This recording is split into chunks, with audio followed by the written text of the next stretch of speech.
Hi, everybody. Welcome to this latest episode of Real Talk with Rick, where I like to interview people involved in or associated with Eden Prairie. On this particular episode, I have a conversation with our Eden Prairie Liquor Operations Manager, Jaime Urbina. Jaime actually was hired initially as one of our store managers. We have 3 Eden Prairie liquor stores. You're going to hear about that. And eventually worked his way up to our overall operations manager and the person that oversees all of Eden Prairie Liquor in the city's finance division. So Jaime and I kind of cover the gamut, I think, about how the operation functions, what it provides to the community and to the other funds in Eden Prairie, some of the product that we sell, how we go about picking and acquiring product, what happens around this time of the year in terms of sales, promotions, events. So I think, in the time that we have a conversation, I think you get a pretty good feel for the liquor operation. I think it's somewhere in the beginning we talk about how the operation came to be. And I think when I've talked to people that, the city being in the off sale or the sale of liquor outside of restaurants is that it's something that we've always done. Eden Prairie has always done this. It's not something that we recently chose to do. But what I did learn is I think it was, and now I know this for a fact, I think it was around 1977, the city actually voted to be in the municipal liquor business. There had not, up until that time, even after Prohibition, we talk about being in the liquor business here since Prohibition, there had not been really any off-sale liquor in Eden Prairie. So if you wanted to go to a liquor store, you'd have to go to another community. But it was in the late 70s that Eden Prairie decided to be a municipal operation, similar to Urbina and Lakeville and Savage nearby. But we kind of talked through that a little bit. Jaime is someone that I had enjoyed having a conversation with, and here is my discussion with our city liquor operations manager, Jaime Urbina. Jaime Urbina, thank you for joining us on the Real Talk with Rick podcast. Yeah, thank you for the invite. Yeah, it's good to have you in here. You are the city's liquor operations manager. And we have 3 municipal city liquor stores in Eden Prairie. Could you tell us where those stores are and what your role is? Okay, yeah, so we have 3 liquor stores within the city, like you said. Each one of them strategically located next to one of the major grocery stores here in town. We have our first store that's over off of kind of 4 and 5, right next to Kowalski's. The second store, which is across the street actually from Cub Foods, that's our biggest and our highest volume store. And then our third store is right next to Byerly's and the little shopping center right there, right adjacent to it. So, well, it's interesting. So biggest volume store and the one that's near Cub Foods is in a pretty busy commercial area. Is that what you would attribute that to? Like, why that's always been the busiest store, because it's kind of in a big commercial area near the mall? Yeah, I think that, and a couple of different things. Like with Cub Foods, I mean, you see like out of the 3 grocery stores, they get the most traffic. And with having the most traffic and the mall being right there, I mean, that store just gets hit from different areas. Also, there's a lot of hotels, so we get a lot of people that are just visiting here in town. Sure. That go to that location. So it's kind of centralized right off the highway. Kind of a good place for people to go and easy to access. So. Yeah, I mean, I would argue, because you said all 3 are strategically located, and there's the one by Cub Foods, and you can see the Byerly's one, right off the highway. I think that's easy access, and obviously the Kowalski's one is at 4 and 5. But if you really think about it, because this is something I talk about with other people as well, we're, being in the municipal liquor business like Urbina is and Richfield is and Lakeville is, but there are cities nearby like Bloomington and Minnetonka and Hopkins and St. Louis Park that are not. And just to think that in 36 square miles, we only have those 3 stores. And in those other cities that might not have municipal liquor, 10, 15, Yeah. 20 stores? Yeah, it definitely narrows down the number of stores that we have to have. So you're not going to see a liquor store in every corner like some cities have, or little stores here and there that really don't have as much selection as we do. So I think we do a good job with the size of the stores and like everything that we carry, and then also kind of keeping it neat and clean within the community by just having the 3 stores kind of in all directions of the city. Oh, no, they look great. But I just wonder if, let's say you're at a hotel and someone comes in, maybe not, again, they're traveling or they work there, and they say, hey, this is the one store that's within this whole area. In another city, there might be 2 or 3, and they found it. I mean, you can find the store.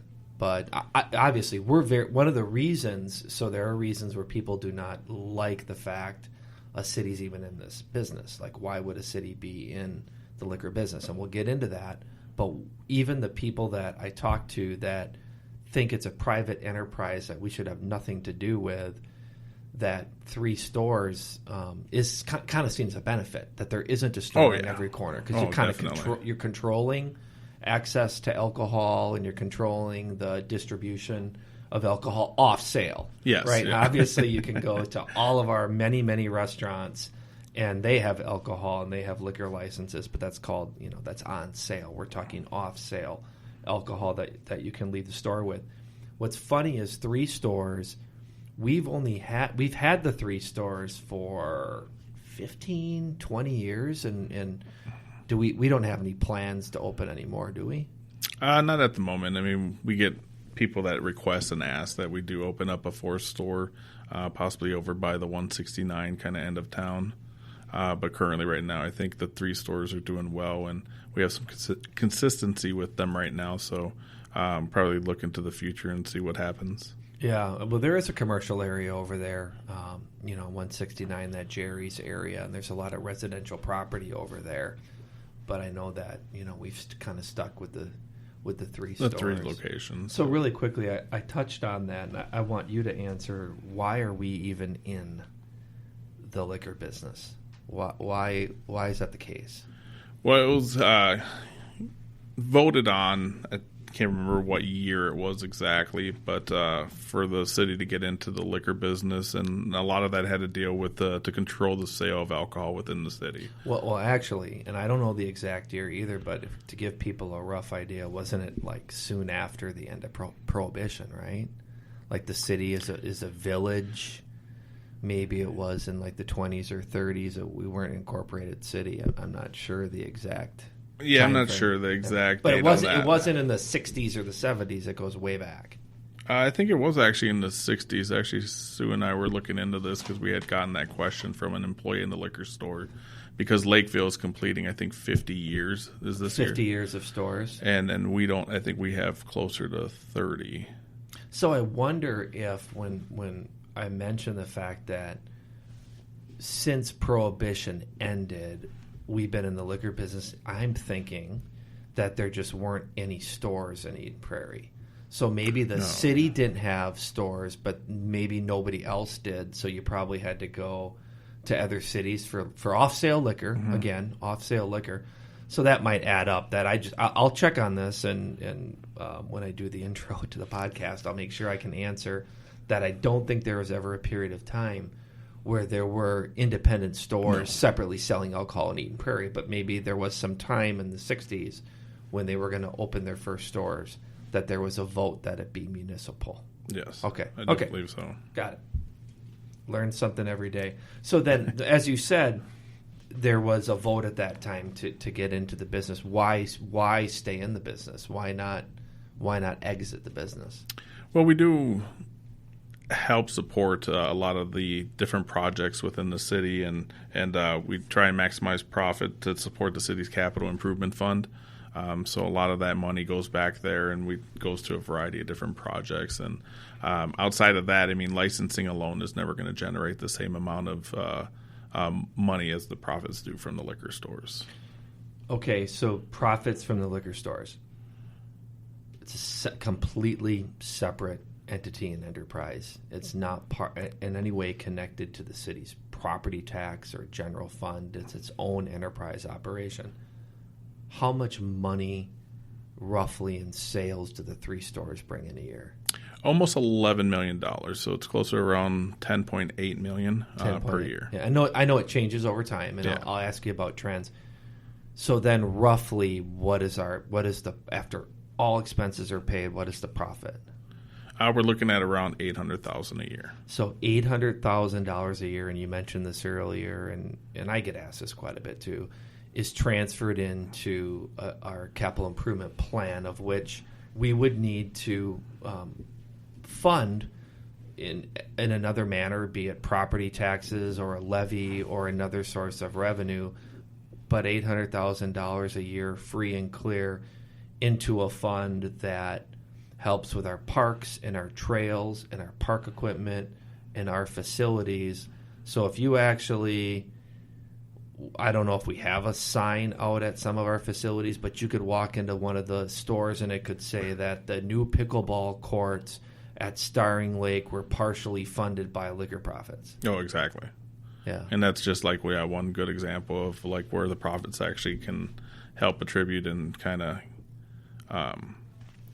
build these nice I don't know what I want to say right now. Amenities? Yeah, amenities for like the parks and other things that we have here in Eden Prairie. So we have, like, when sometimes coupons go out, and I'll ask you about that, other information, we'll say giving back to the community. Isn't that the big message, giving back to the community? Yes. Because you are a city employee. You're a city employee. All the people who work at the stores are city employees, but the profits go back into the community. Yeah, and that's the beauty of it. I mean, I think when you look at the liquor stores, I mean, it is like, giving back to the community. If you you choose to shop there for the main reason that like that money that we earn isn't going back to an individual or a group of investors. It is going right back into the city. So whether it's funding like different projects, I mean, it's a great thing. But yeah, so that choice that people make does help out the community. Yeah, and philosophically, people might have an issue with the city being in that operation, but that's been the case for 40, 50 years, or again, as long as liquor stores in Eden Prairie have been open, they've been municipal.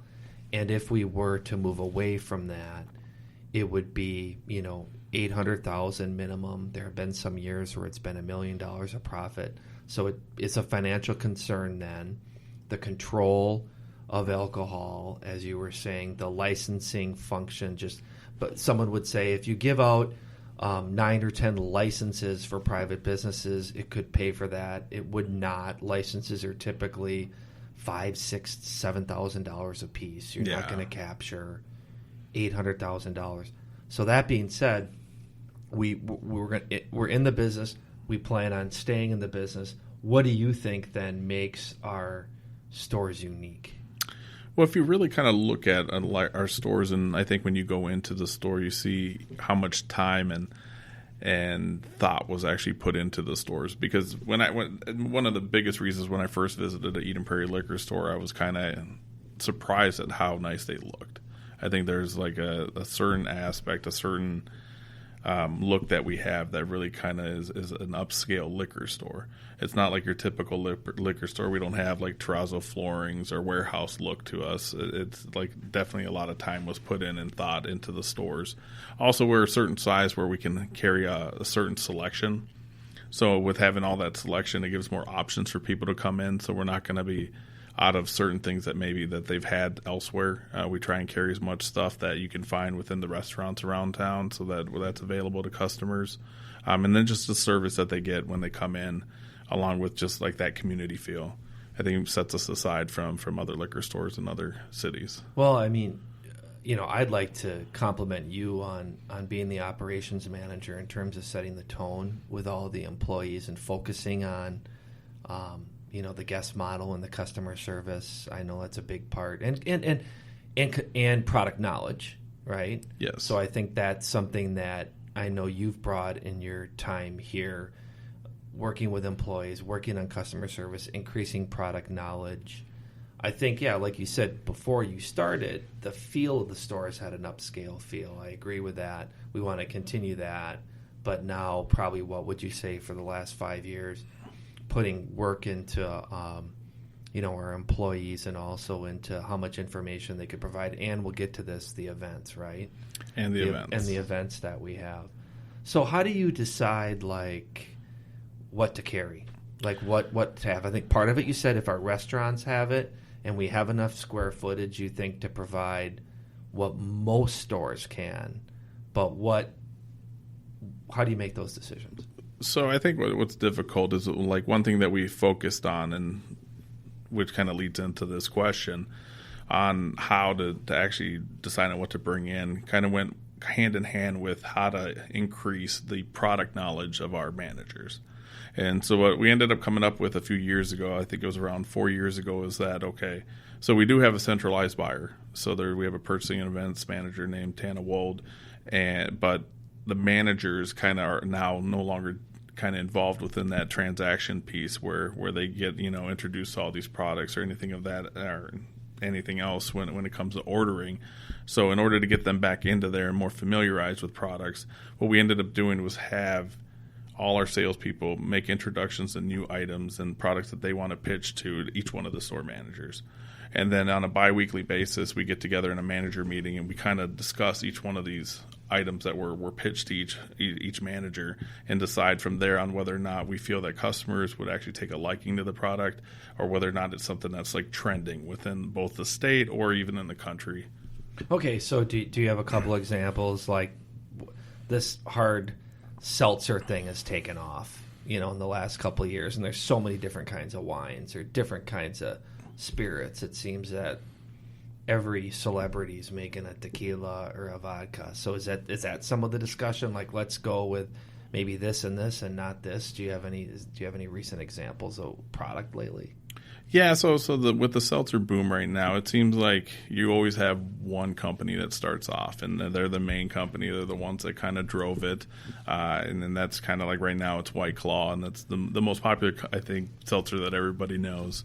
And so since then, now you have like even local breweries that are getting into making seltzers. Like we have Fulton, and then a few others that Corona, I think Corona actually brought one too, and then Bauhaus out of Minneapolis also has a seltzer, and so more and more people are trying to get a piece of that pie. So, and we know that having that one item, for example, like when we look at analytics, that's the one and only item that we've ever had that has actually hit our top 5 best-selling list in a year. Wow. In a very short period of time.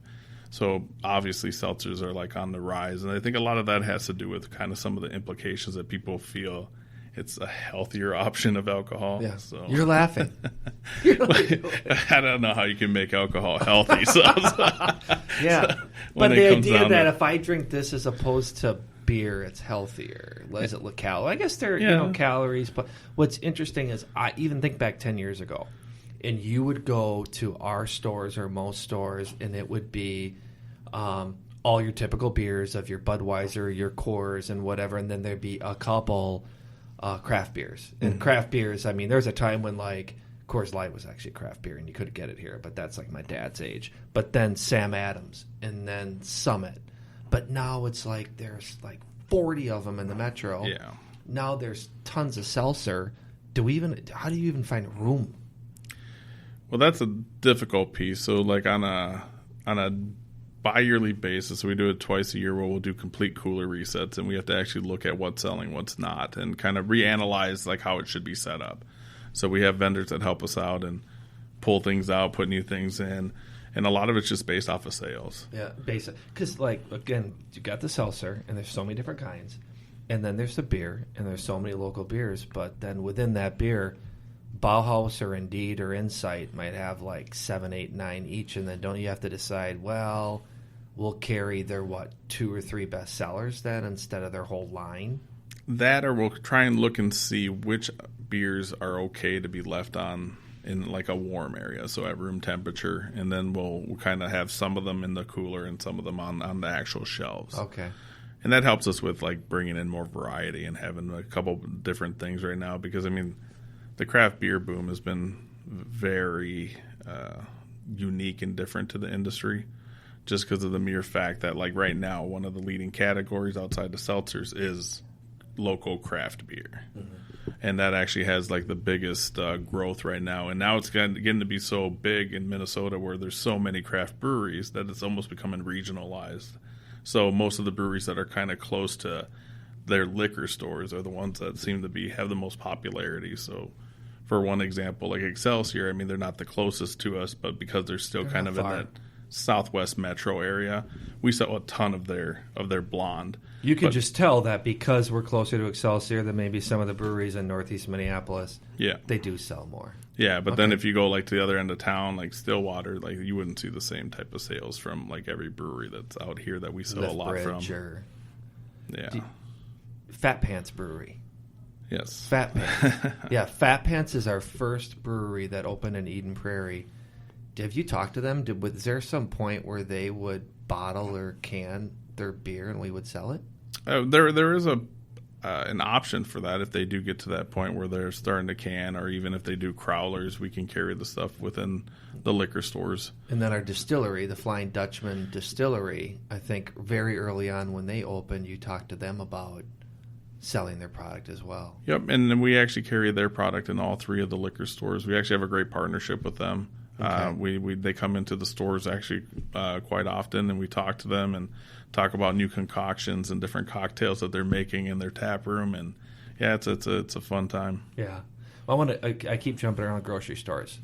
That I do find that fascinating because Rainbow used to be where Lund's and Byerly's is, and I think not a knock on Rainbow, but I think Lund's Byerly's is doing very, very well. So, did you see like an uptick in visitors at that store, and then also I guess even within that mall, Baker Square and the Starbucks over there, that maybe it depends on what the other mix of retail is at a given time on how you're going to do, because the Little Caesars kind of joked that, hey, you can go to Little Caesars and go to the liquor store next door. Have you noticed changes when the other businesses open and close or change? Yeah, well, what's crazy is that particular liquor store, the one next to Byerly's, was predominantly a very domestic beer-driven customer.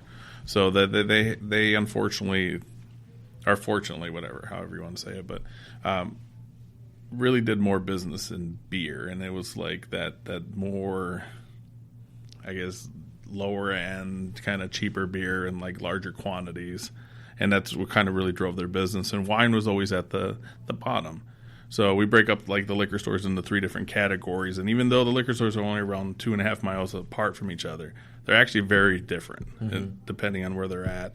And the Byerly's location, once Byerly's came in and Rainbow left, they actually saw an uptick in wine sales. And it's like a bigger wine customer came in, and now all three categories are pretty much equal, which is great for the liquor stores because wine is something that you definitely want to sell. Okay, so that's a couple questions follow-up. You want to sell wine because that's where the most of the profit is? Most of the profit is in wine, yes. Okay. And what's personality of the Cub store? I know it's number one seller, but is it everything?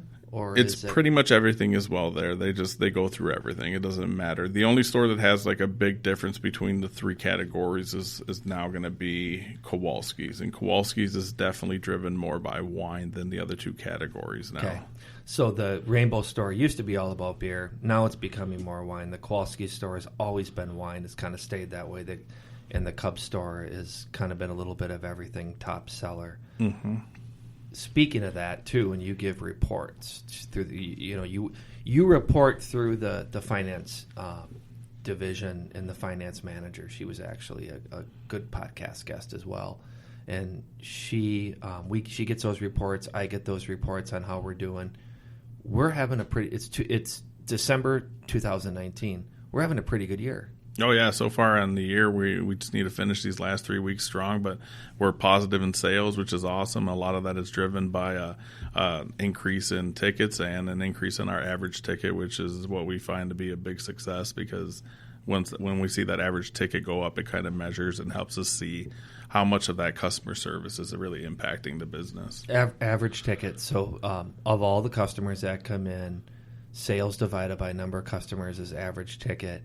And maybe I would just maybe pause because people out there can think about, all right, when I stop in there, what's my average ticket? What is the price I'm paying when I stop in there. And then now you can answer, what's the average ticket at Eden Prairie Liquor? It ranges between the stores anywhere between $24 to $26. $24 to $26 per transaction. Per transaction. Okay. Yeah. So the question is, out there, are you higher or are you lower? Maybe you're coming 3 days a week instead of once a week. That might affect your ticket. But you look at driving up that average ticket price. Well, you also look at getting more people through, right? Oh, yeah, definitely. Like, whatever we can do to drive more customers into the stores always helps. Which would be events? Yep. So, yeah. Talk about events a little bit. So, we really kind of came across about a year and a half ago and really were kind of thinking of what could we do to kind of help that customer's experience and kind of even almost help their education with like different areas of liquor or different areas within the liquor stores. And so then we were like, we could do in-store events. So we now do monthly in-store events that happen the first Wednesday of every month. And within those events, there's different. They're on different topics. Some of them can be on beer. Some of them can be on liquor or on wine. And people RSVP for them. They're all free right through Eventbrite. And then they get to learn different things. There's giveaways. People have a fun time, and they get to learn about like different products. No, that's nice. It's kind of a service that's provided to people. Hopefully, it introduces new customers or rewards returning customers. And when you talked about wine events, we have a wine club. Yes. What is the wine club? A wine club is it's an annual membership that anyone can sign up for at any of our 3 locations. It's $25 to join, and with that though there are a variety of benefits. So one being first that you get a couple free gifts, and then also you get one free ticket to go to our spring wine event, which is a big wine gala where you get to walk around, try a variety of different wines, and that's a $20 value right there in itself. So really if you utilize that ticket, then you're really only spending an extra $5. And then you also get 15% off on all non-sale wines. 15 all the time when you have your card, right? Yep, all the time when you have your card, or like we can look you up by name. And then you also get included into a few different like larger style events, which are both educational sit down and some that are walk around. And there's anywhere between 6 to 8 different events per year, which include like appetizers and a few other things that they get to try out. They can meet different like winemakers, different representatives from different wineries. It's a great thing and like a lot of education for people that are just getting into wine or people who are already are like novice and within wine. Sure. Well, that's good. Are you seeing a steady increase or at least stable wine club membership in Eden Prairie? It's pretty stable. We have seen a slight decrease, not too much, but It's definitely still. We get a lot of like the familiar faces that come back, and we see them each year. So yeah, and I think I saw something where you've got a whiskey event upcoming. Yeah, so the whiskey event is actually happening tomorrow. So okay. Right. There's these bottles that. Which, by the way, it's too late if you're listening to this because this is taped like a day. Well, I don't know. We'll find out a day or two before, but there'll be more whiskey events. But either way, you were having a whiskey event or did have a whiskey event. Yeah, so what we were trying to do was try to figure out how to raffle off our like certain bourbons for people to purchase, because we have people that come in during this time of year that we've never seen and that probably only visit every liquor store once a year to try and find out if they can score one of these like really hard to get bourbons. So to try and get it so that like our loyal customers that come into our stores all the time can maybe possibly purchase them, we were like, okay, well, let's have a tasting so people can try other whiskeys or other whiskey infused wines or beers, and then at the end of that, then we'll actually have the raffle. So people all get a raffle ticket. Right now, it's like 1 in 5 attendees will win a bottle to purchase. Okay. And then there's like a select bottles, I think around 32 bottles that they'll be able to choose from. You said the hard to find bourbons. That means what? That there's like a set time at the end of the year that certain bourbons are released and there's only a limited number available? Yeah, for the most part. And like Minnesota, because it's not the biggest market, doesn't get a ton. Okay. So a lot of like the Pappy Van Winkles or the Old Rip Van Winkles, some of the Buffalo Trace collection series. Like they have special, a release of special bourbons, and it's national, but then they're not easy to get. Yep, they're not very easy. To a point where you actually win a raffle for the option to pay for something. Yes, yeah, Okay. It's not free. Yeah. We've had some people that think it's free, and we're like, no, this is You actually won the not. raffle. You won the ability to buy this. Yeah, it's like you get, and some people will look at it like, oh, really? I'm like, you're having a raffle where you get to buy something, but like the people that are into like actually the bourbons are like, oh, this is a great way to do it. We've had a lot of positive feedback on doing it this way. You know, and that's interesting when you talk about hard to get bourbons. Even if you think about Scotch or bourbon or similar spirits, that you can't necessarily carry 20 bottles of a particular 30-year Scotch. But someone may come in and say, I'm looking for X single malt Scotch. Are we still able to help them, or how does that work? Yeah, so what we do is we have a special order form where customers can come in, and what the customer can do is we'll take down their information, mainly name and number, so that we can get a hold of them again, and then the product that they're looking for. And then once we get that product and that information, we actually send that off over to Tana.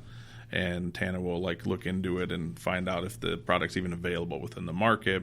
Once she finds out, she'll communicate like the dollar amount that it's going to cost and like what we'll be selling it for.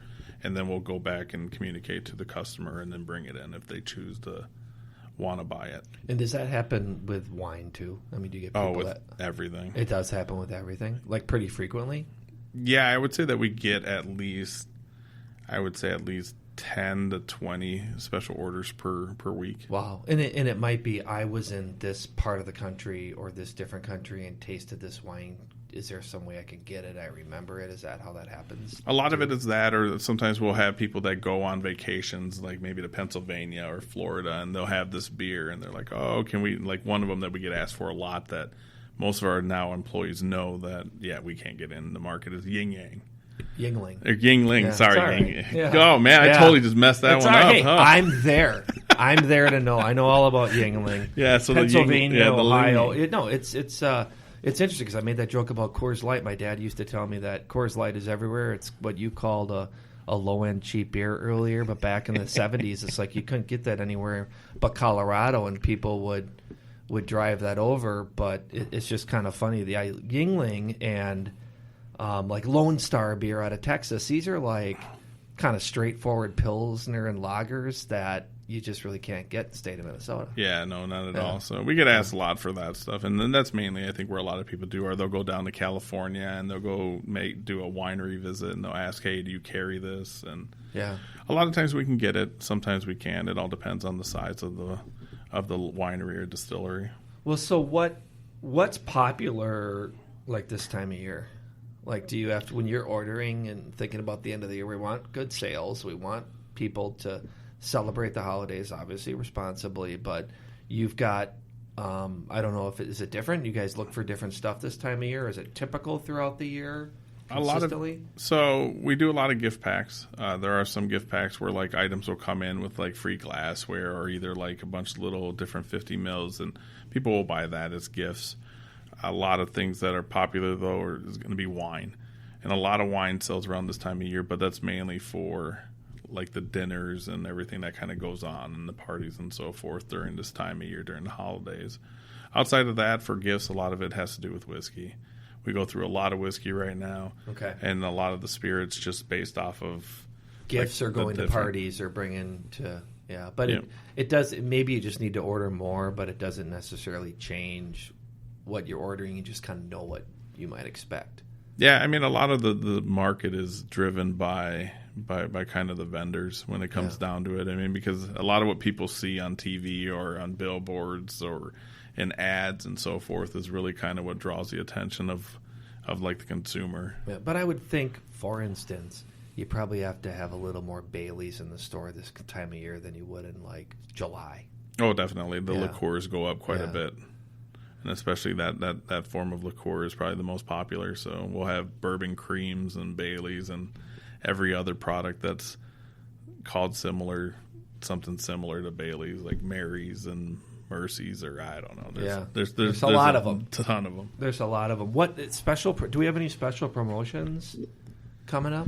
So we do have a couple of things that we have going on right now. With every $50 that our customers spend, they'll get a $10 reward card to use during the month of January. So it's a nice thing to kind of get them back into January and kind of give them a nice discount after all the holiday spending that people do. And then we also had our direct mail coupon that went out last week. So that's going on, and currently in the store we have over 175 different items on sale. 175 items. 175 different items on sale right now. Good. So you see a lot of green tags all over the store. Well, that's good. Well, as I'm sitting here talking to you, and I've known you for a few years, someone might think, how does one come to be a city liquor operations manager?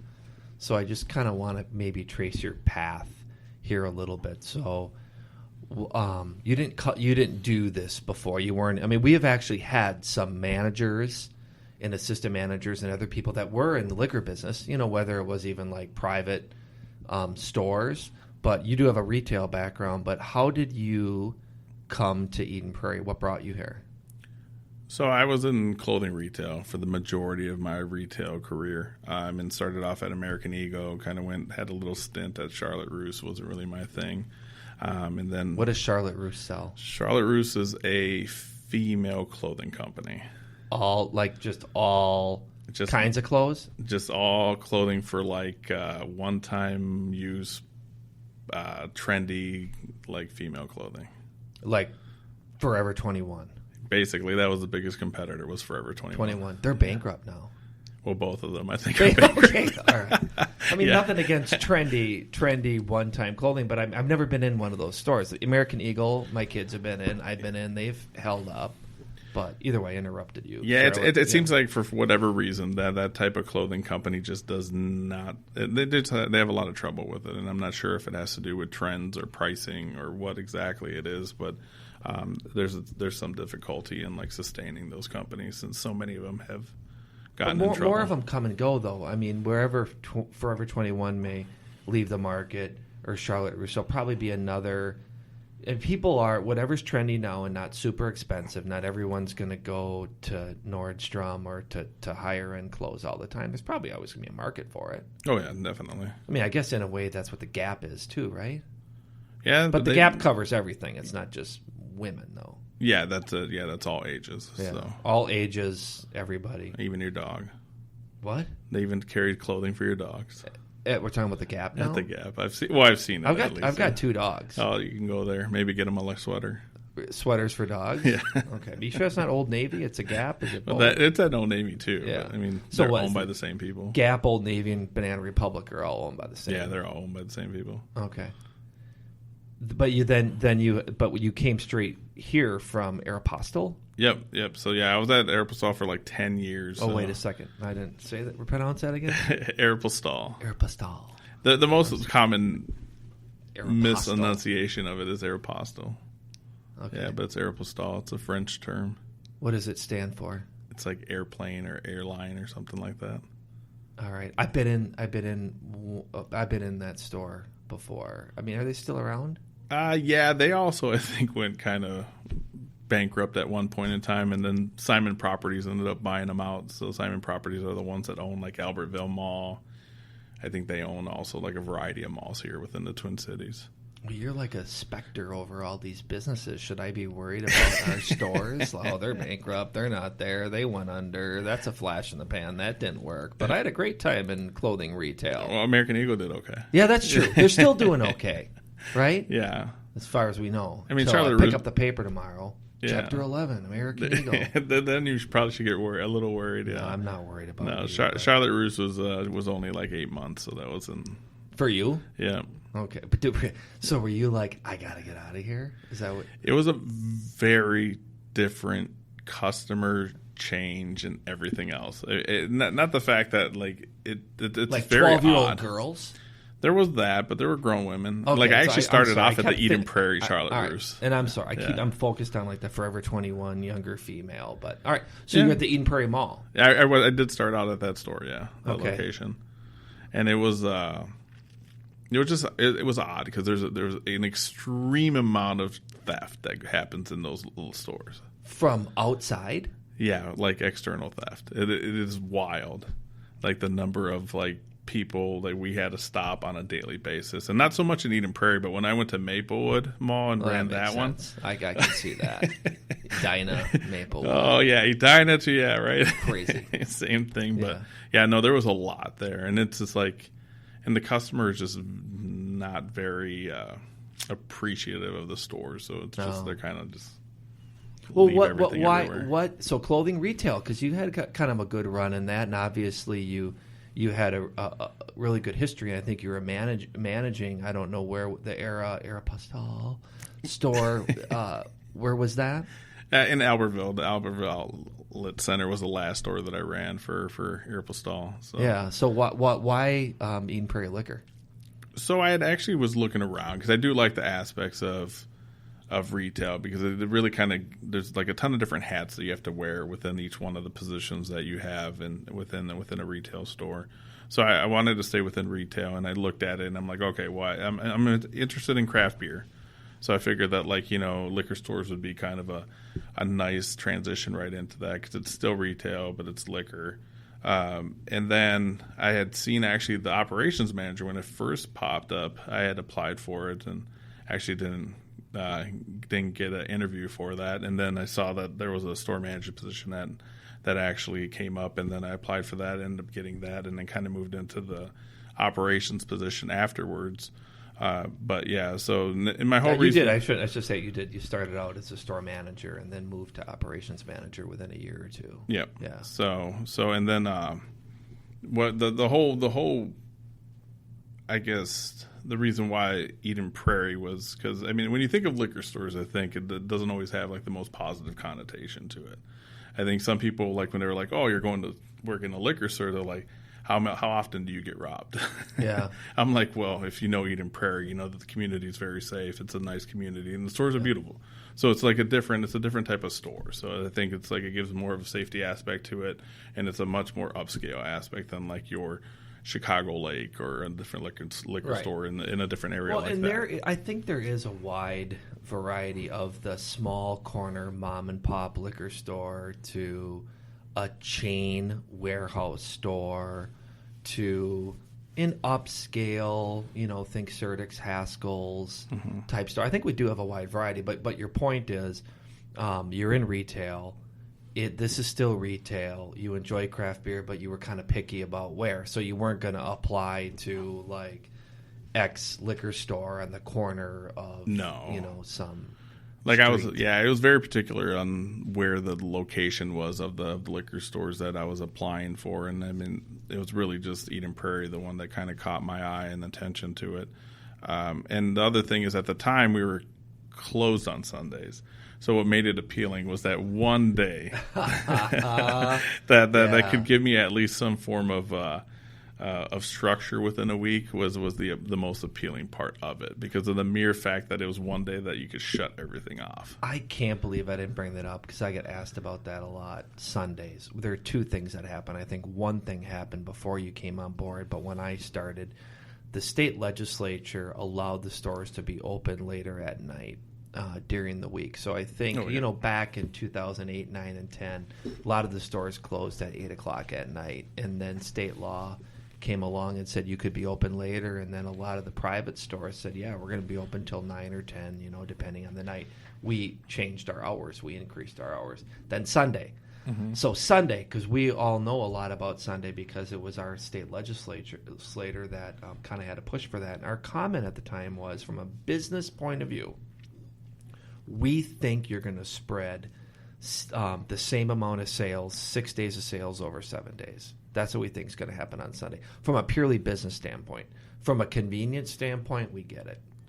The football game is on, or you didn't get enough on at the store on Saturday. You want to go back on Sunday, or you're hosting some event on Sunday. Convenience has been great.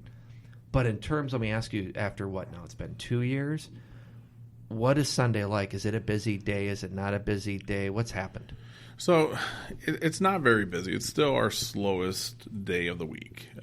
Even slower than Monday. Even slower than Monday, yeah. So that surprises me. I agree. I really figured that it was going to have a little bit of an uptick, but not Saturday, not Thursday, not Friday. Maybe it gives Wednesday or Tuesday a run, but wow. But yeah, no. And the only time that we were actually really seeing some like a little bit larger numbers is whenever there's a big event in town. So like when we had the Super Bowl, those days during those Sundays during the Super Bowl were great when it was here in town. Yeah. Or when we've had other like golfing events that are here in town and a lot of people from out of state are here, we see an uptick. Or if the Vikings are doing well and in the playoffs, then there's definitely more people, I think, that are coming in to buy alcohol and watch the games and so forth. So why are you giving me another reason to root for the Vikings? I don't want another reason to root for the Vikings. But that's a good side effect. No, that is one thing. I mean, I was just talking to someone earlier, and I was like, I'm not a big Vikings fan, but I do have to root for them a little bit because further they go, the more it helps sales. Okay, I can live with that. Like a Vikings-Packer NFC Championship game. That would be the perfect scenario. Sales. Yeah, like literally. Yeah. But what your point was is the clothing retail world that you were in was like 7 days a week, and now you're back into 7 days a week. Yes, but the hours are still limited. I mean, you got to look at Black Fridays. I mean, a lot of these stores are open 24 hours through that time period. They're open later. There's no restrictions on any of those hours. So, you are as open as late as you need to be and to do that stuff. So this does give a little bit better structure. It's a better idea. And, well, not only that, but customers are happier to go into a liquor store than to go into a clothing store. That depends. I mean, some people are excited to spend money on clothes. If you met my daughters. Yeah, but how about the parents that are going with your daughters? Yeah, they got to stop at the liquor store afterwards. Yeah. So what do you do in your free time? What do you enjoy when you're not thinking about or managing our stores? What else do you like to do? Well, a lot of what consumes my free time right now are house projects. It's not necessarily that I like them, but it takes up a lot of my free time. Okay. Outside of that, though, it's like I enjoy spending time actually a lot with my wife now that she's gotten into craft beer, and I've always kind of been into the craft beer lately. Yeah. So it makes for like just a good time to try different things and try different beers, find different things, get things shipped to me, and so forth. So making trades with people out of state. Making trades, like what have you traded? Give me an example. Like what's been traded? So like when you trade like different like barrel aged beers from like around the state. So like Surly Darkness. Yeah, people like often want that, or Drecker out of Fargo. A lot of people, for some odd reason, really like them as well. And odd reason? I don't see why it is, but I mean... Okay, I've never had that. But, I don't know if it's because of all the crazy labels that they have or what exactly why they But you have like popular. A personal collection of some of this stuff, and there's like people like online that are like looking for it, and you're trading with them? Yeah, so and that's how it usually happens. Like right now, my wife does far more trades than I do. So yeah, so like she's in like a Facebook group, and basically people put up like looking for trades, and they'll look for like, and they'll name what they want, and then a lot of those items we can get. So then we'll make trades and send stuff off, and then she'll get things in the mail, and then we'll try some of the beers from like around the country. Okay. What are the house projects like? What does that mean, house projects? Like you're like actually like pounding nails and putting up drywall and stuff? Yeah, a little bit. So like I ended up, so we bought this house now, I think it was like 4 years ago. And it was about twice the size of our old house. And it's actually much more convenient for what we need. And it's enough room and enough space. But I redid all the bathrooms because everything was still original. So I had one bathroom that I was working on, retiled it. We did all new like vanity and toilets and everything else in there. And then I did the bigger bathroom, which required a tub and Can you do tiles plumbing? around. Do you do the plumbing too? I do some of it. So some of the plumbing, I can do most plumbing. The only things that I'm not comfortable with are the things that are in the walls. Yeah. So sometimes with that stuff, I'll have people like either double check or either do it for me. But otherwise, most of the plumbing. Well, it takes up a ton of time. Yeah, so that takes up a ton of time. And like right now, my most current project, which the weather kind of got the best of me, was I was redoing our 3-season porch. So putting in new flooring and then painting it up, and then I put a new ceiling in there, and it's like I don't know what you want to call it. It's kind of a design ceiling with like slats, and now I got to put up boards and then put make like almost a big board where I'll hang the fan from in the middle of it. So.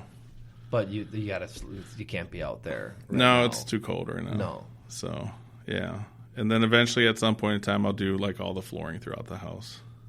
Okay. Once that's done. So I'm trying to get windows done by somebody else though first, so that I don't have enough money for the flooring. But that so makes sense. We'll see what happens. No, but I mean yeah. I mean, I know you've got kids and the home projects, and you're here a lot. So yeah, you're a busy guy. Any kind of parting words at all? When last big plug you want to make on Eden Prairie Liquor before we wrap it up? Well, I think the biggest thing that I'd like everybody to realize, and I know not everybody sees the liquor stores as being a positive or a negative, but at the end of the day, when you look at it, a liquor store controlled by the city is definitely going to have, I think, more benefits than liquor stores that are like throughout the city that are owned by individuals, and not like other conglomerates and companies and so forth. And just the fact that those profits get put back into the community, I mean, I think really shows through with like the parks and other great trails that the city has within throughout the town and so forth, and just we try and do our best with the promotions and everything else, and we'll continue doing new things throughout the year. And next year we're actually doing a couple of different promotional monthly features, which will be new, and hopefully those will be successful. So it's great. You're always looking for ways to engage and try different things, and actually maybe someday delivery. Someday delivery, yeah. So we're hoping that within first quarter we can at least get it all down and figured out, and kind of the logistics behind it, and figure out whether or not the new point of sale is going to be necessary to kind of get this together, and so that it kind of makes everybody happy. Mm-hmm. And then hopefully we can get that going and have, keep that customer that wants the delivery happy, and continue to provide other different services for people throughout Eden Prairie. Good. Hey, well, thanks for coming in. Hey, thank you, Rick. Yeah, good to see you. Yeah, it was nice seeing you. Yep.